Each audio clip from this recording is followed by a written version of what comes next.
Okay, so we're going to go over what all the controls do on this machine very simply. Obviously we're going to start with where the oil level gauge is, not gauge, stick, just under here. That's for your engine oil there, which is very easy to get to, should be accessible without removing any of the engine covers. On the rear here, there is your hydrostatic transmission oil level, or gearbox level, oil level stick there.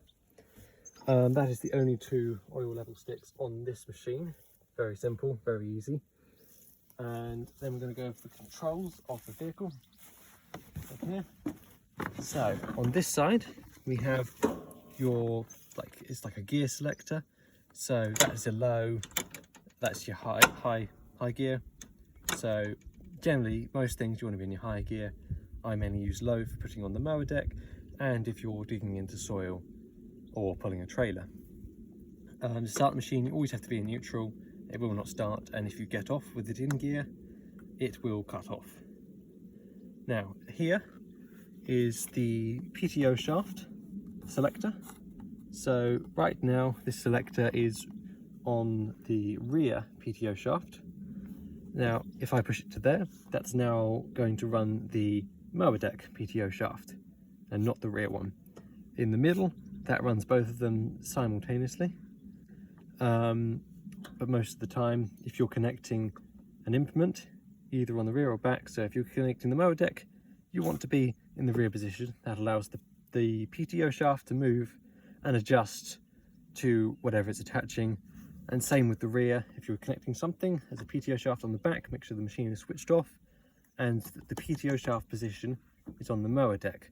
So that way you can move the sprocket. Yeah.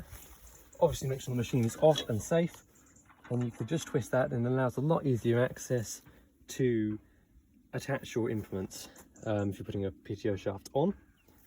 Now on this side we have your handbrake, and here is the four-wheel drive we were looking at earlier. So that is two-wheel drive and that is four-wheel drive. And here is loader lock-off. So if you push that in, you generally use this if you're taking the loader off, and it makes that solid.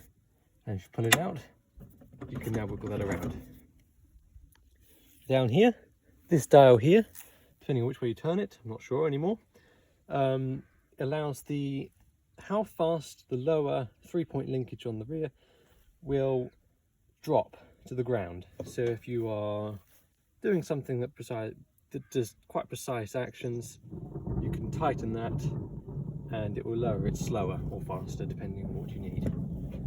Here, this lever here, if you pull this down, it lowers the rear link arms, the same, and that's what the dial there is adjusts. And obviously if you push it up, that lifts them up when the machine is on. Here is just if you want to set a position on how deep or how low your implement will go on the rear, you can tighten this and it stops that going any lower.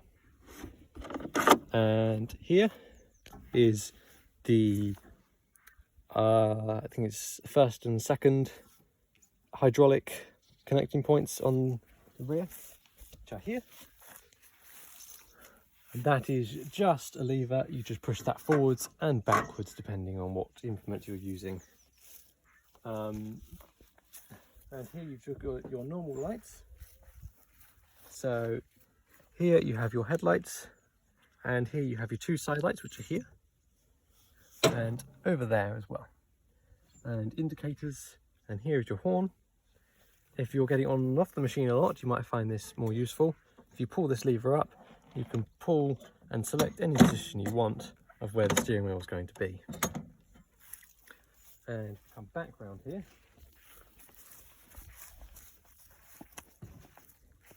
This is your hazards button.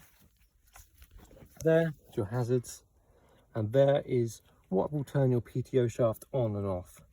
When you come to turn on your PTO shaft, you want to leave it like that for a second when the machine is ready and clear, you're in a safe space, and then you want to just push that down and it flicks back once the machine is started up, the lower machine is started up. Now, unfortunately, it's beginning to pour here. The rear PTO shaft, if it's in the selector position, when reversing, will not need to be put in a selected mode, whereas the mower deck, if you're going to reverse with it, you will need to hold this down and then reverse, and you can let your finger off it while reversing.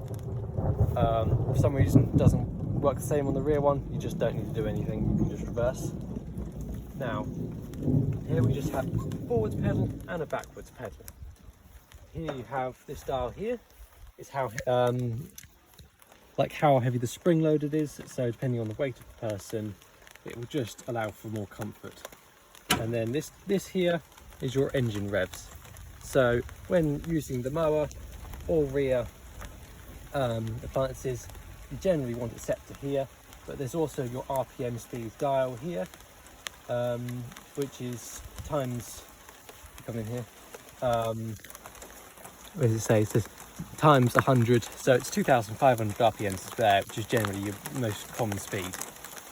I think that's pretty much all on the machine. And now we're getting really soaked, so we're going to run away.